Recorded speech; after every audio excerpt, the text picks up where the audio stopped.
not lying to me, are you, son? Uncle Bernie, I promise I'm not lying to you. You can't take a toy car from a 4-year-old girl. She's 4 years old. Don't mess with me, I'll play! Hey, give it back! Everything really slowed down, and that was kind of hard for me because I had never gone like 6 months without a job. I started to get like a little chip on me because I was like, man, am I doing something wrong? Like, am I not going in and nailing these auditions? Like, is it not funny? Is it me? Jeremy Suarez vanished overnight. One day, he was America's favorite TV nephew. The next day, he was gone without any explanation. Some claimed Bernie Mac's death broke him. I never really thought it was gonna be, like I said, Bernie was some like superhero figure to me, you know? So I couldn't see him keeling over or anything. Others whispered darker Hollywood secrets. But the truth was something nobody saw coming. I started to get like a little chip on me because I was like, man, am I doing something wrong? Like, am I not going in and nailing these auditions? Like, is it not funny? Is it me? Jeremy Suarez didn't just leave Hollywood. He fled to construction sites, restaurant kitchens, and retail floors. And this is why. In 2001, 8-year-old Jeremy Suarez stepped onto a Fox soundstage and into television history. The Bernie Mac Show wasn't just another family sitcom. It was revolutionary. Bernie Mac's willingness to break the fourth wall, the show's honest portrayal of black family dynamics, and its unique blend of comedy and heart made it appointment television. Jeremy wasn't just lucky to land the role of Jordan Tompkins. He was born for it. By age 5, he was already a veteran of the industry, having worked alongside Tom Cruise in Jerry Maguire and Cuba Gooding Jr. in multiple projects. His grandmother had recognized something special in him when he started talking at just 6 months old, dragging him to auditions on city buses across Los Angeles. Me and Bernie were super close, man. Like, Bernie was this giant dude. I always remember how big Bernie was, like, when I first saw him, because I was 10, but I was playing 7, and I was really, really small. But the Bernie Mac Show was different. This wasn't just another job, it was family. Bernie Mac, despite his intimidating physical presence and tough guy persona, became the father figure Jeremy had been missing. His biological father had left when he was 2, leaving Jeremy to be raised by his mother, grandmother, and great-grandmother in a house full of strong women. Bernie Mac stood 6 feet 3 and weighed over 250 pounds. To a small child, he must have seemed like a mountain. But that mountain became Jeremy's protector, mentor, and inspiration.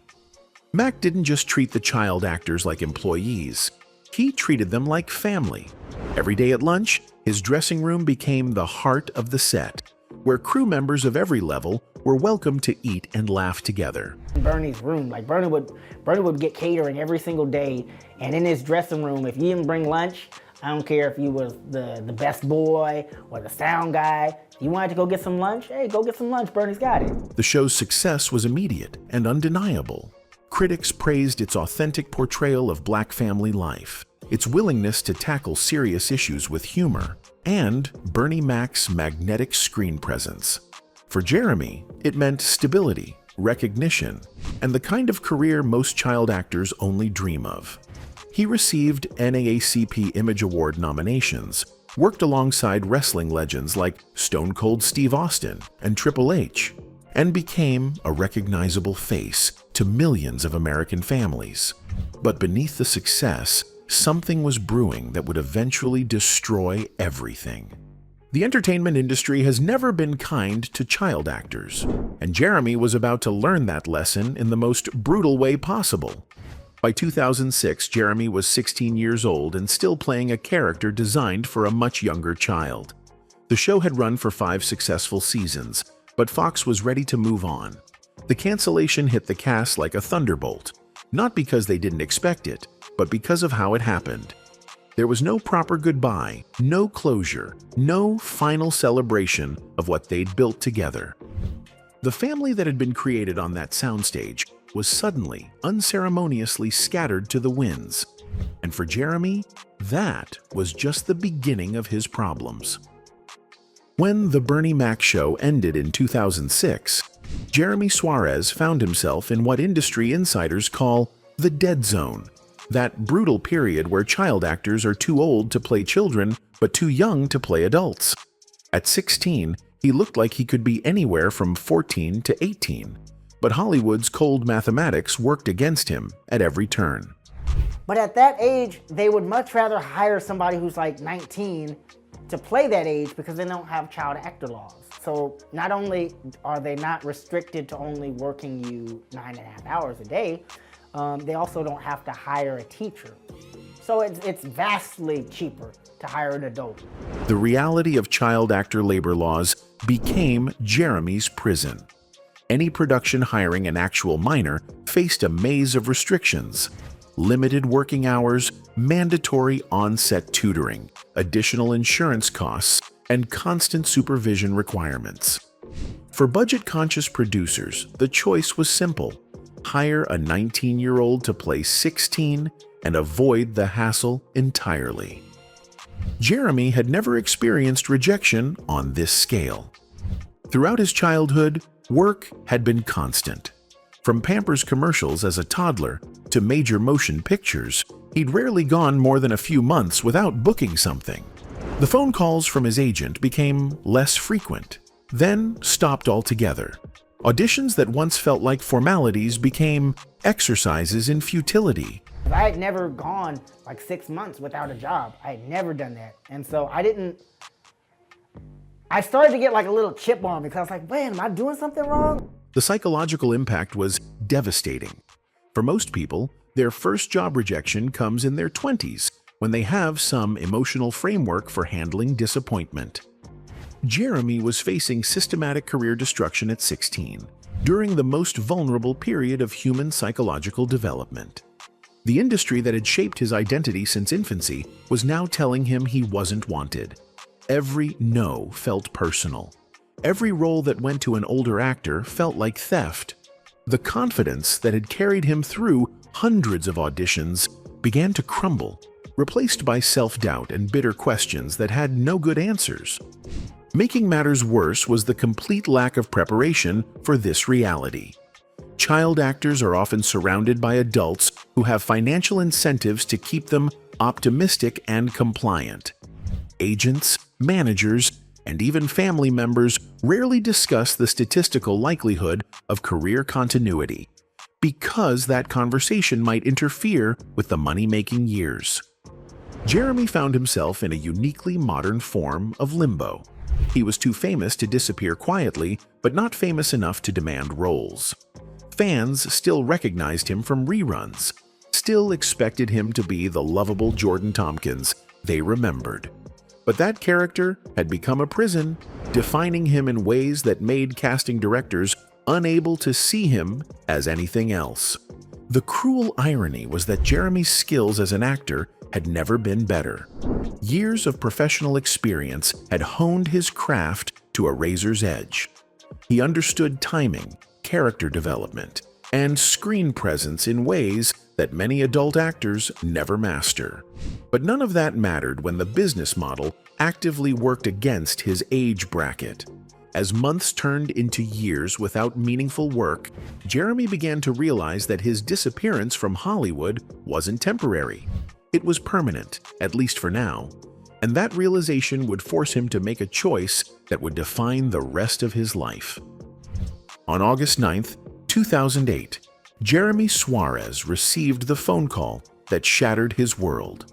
Bernie Mac was gone. The man who had been his surrogate father, his mentor, and his proof that good people could thrive in Hollywood, had died at Northwestern Memorial Hospital in Chicago. He was just 50 years old. The official cause was complications from pneumonia, but Bernie had been battling sarcoidosis, a mysterious inflammatory disease that disproportionately affects African Americans, for 25 years. During the final months of filming The Bernie Mac Show, Bernie had been on oxygen between takes, hiding the severity of his condition to keep the production going and preserve jobs for over 300 crew members. Jeremy's grief was unlike anything he'd experienced. This wasn't just the loss of a colleague or even a friend. It was the destruction of his faith in the fundamental fairness of the universe. If Bernie Mac, with all his strength, success, and goodness, could be taken so suddenly, what did that mean for everyone else? I remember we all called each other, and we were all kind of just as surprised as we were. We all got together. I'm trying to think whose house it was. It may have been Camille's house. The cast gathered at Camille Winbush's house in the days following Bernie's death, struggling to process their collective loss. They started a tradition that continues to this day, an annual dinner to celebrate Bernie's memory and keep his spirit alive among those who truly knew him. But for Jeremy, that gathering marked the end of his childhood and the beginning of a much darker chapter. Bernie's death also marked the definitive end of any possibility that the Bernie Mac Show might return. There had been informal discussions about reunion specials or spin-offs, the kind of projects that might have provided Jeremy with a bridge back into the industry. Now those doors were permanently closed. The funeral was a star-studded affair at the House of Hope Church in Chicago with nearly 7,000 people in attendance. Chris Rock, Samuel L. Jackson, and the entire surviving cast of The Bernie Mac Show were there to pay their respects. But beneath the public mourning, Jeremy was processing a more personal tragedy. Bernie Mac had represented everything Jeremy believed about how success should work. He was talented, hardworking, generous to his crew, and devoted to his family. He used his platform to create opportunities for other Black performers and maintained his integrity even at the height of his fame. If the universe could take someone like Bernie Mac while he was still in his prime, still contributing, still needed by so many people, then maybe the whole system was fundamentally broken. The timing couldn't have been worse for Jeremy's already struggling career. Just as he was facing the harsh realities of aging out of child roles, he lost the one person in the industry who might have fought for him, opened doors for him, or simply provided the emotional support necessary to navigate Hollywood's rejection. Bernie's death left Jeremy feeling completely alone in an industry that had never been lonelier. And in that isolation, he began to make decisions that would take him further and further away from the world that had once embraced him. 2.5 years of grinding through Hollywood's rejection mill had broken something fundamental in Jeremy Suarez. The boy who once commanded Honey Nut Cheerios sets at age 5 now couldn't book a guest spot on basic cable. The industry that had been his playground had become a prison, and he was ready to break out. The decision to leave Hollywood wasn't sudden. It was inevitable.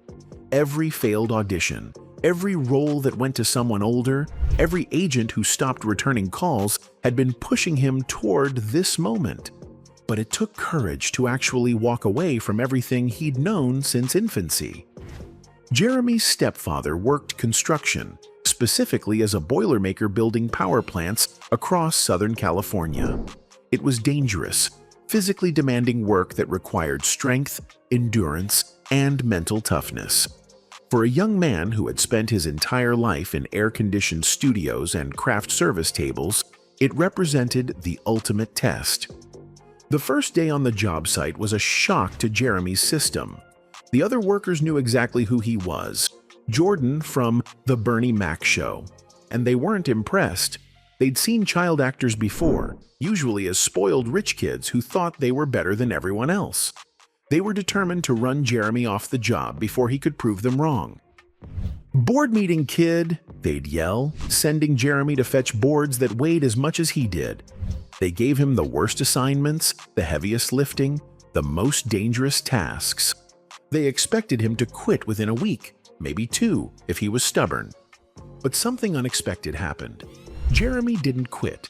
Every morning he showed up earlier than required. Every task, no matter how humiliating or difficult, he completed without complaint. When they gave him the inventory shed, a disorganized mess of chains, hooks, and tools weighing up to 85 pounds each, he turned it into something that looked like a showroom. The moment Jeremy earned their respect changed everything. These were men who had worked with their hands their entire lives, who understood the value of persistence and character. They began teaching him how to weld, how to rig heavy equipment, how to walk on steel beams hundreds of feet in the air. They showed him a different version of masculinity than Hollywood had ever offered, one based on competence rather than performance.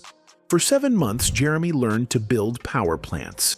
His hands, once soft from years of craft services and makeup trailers, became calloused and scarred.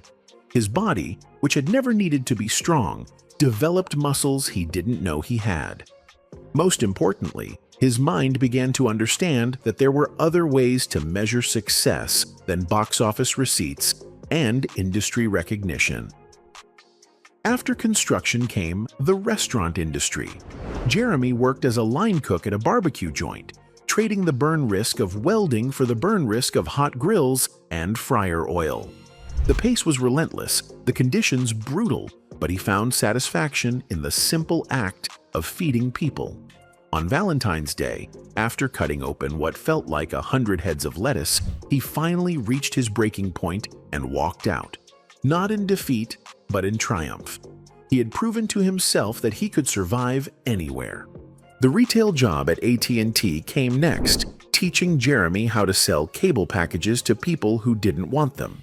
It was psychological warfare disguised as customer service, requiring him to develop persuasion skills that would serve him well if he ever returned to auditioning. Each job was chosen deliberately, not just as a way to pay bills, but as what Jeremy called a fact-finding mission. He was collecting characters, studying human behavior, and building a reservoir of real-world experience that most actors never acquire. Every difficult customer, every impossible deadline, every workplace conflict was material he could draw upon later. After years in the wilderness of normal jobs and rejected auditions, love found Jeremy Suarez at the most unexpected moment. In 2012, mutual friends dragged him to a party he didn't want to attend, where he met Maria, a woman who had no idea who he was or what he used to do. One of my friends happened to know one of her friends, and our initial plans both got canceled that day. And somehow we ended up going to the same party with each other. The fact that Maria didn't recognize him from The Bernie Mac Show was initially jarring, but ultimately liberating. For the first time since childhood, Jeremy could be judged on who he was, not what he had done. Their first conversation lasted hours, flowing with the easy comfort of people who were meant to find each other. Jeremy's cousin spotted what he couldn't see himself, that he was already falling in love. From that first phone call, they never went a day without speaking. Within 8 months, they were living together. After 5 years of dating, they married, building the kind of partnership that Jeremy had never believed possible during his Hollywood years. Maria's support became crucial when Jeremy made the difficult decision to step back from acting. She watched him struggle with rejection, saw how the industry's cruel mathematics were destroying his mental health, and encouraged him to prioritize his well-being over career expectations. When he chose construction work over casting calls, she understood that it wasn't retreat. It was recovery. The years away from Hollywood weren't lost time. They were preparation. Jeremy was building a life that didn't depend on other people's approval, developing skills that made him valuable in any context, and most importantly, learning who he was when the cameras weren't rolling. The pandemic of 2020 changed everything for former child actors. Suddenly, streaming platforms were hungry for nostalgic content, and audiences were rediscovering shows like The Bernie Mac Show. Social media allowed Jeremy to connect directly with fans who had grown up alongside him, sharing his journey and building a community around their shared experiences. His Instagram account became a bridge between his past and present, showing followers that the boy they remembered had grown into a thoughtful, grounded man. The construction work, restaurant shifts, and retail grinding had given him stories that resonated with working-class audiences in ways his childhood fame never could. Jeremy's approach to his Bernie Mac legacy evolved into something healthier than rejection or nostalgia. Jordan Tompkins wasn't his enemy. He was one piece of a much larger puzzle. The character had been part of Jeremy's journey, not the end of it. And all those years of living in the real world had given him dozens of other characters to draw upon. By 2024, Jeremy was ready to return to acting on his own terms. He had notebooks full of script ideas, character concepts, and stories inspired by his years outside Hollywood. The construction sites had given him tough guy roles. The restaurant kitchens had taught him about deadline pressure, and the retail floors had shown him how to read people instantly. More importantly, he had something most actors never develop: genuine confidence. Not the manufactured self-assurance of someone who needs constant validation, but the quiet strength of someone who knows he can survive anything. Whether Hollywood accepts him back or not, Jeremy Suarez knows who he is and what he's worth. The boy who fled Hollywood overnight had returned as a man who no longer needed it to define him. And that transformation might be the greatest role he's ever played. Anyway, that's it for this video, folks. Bye.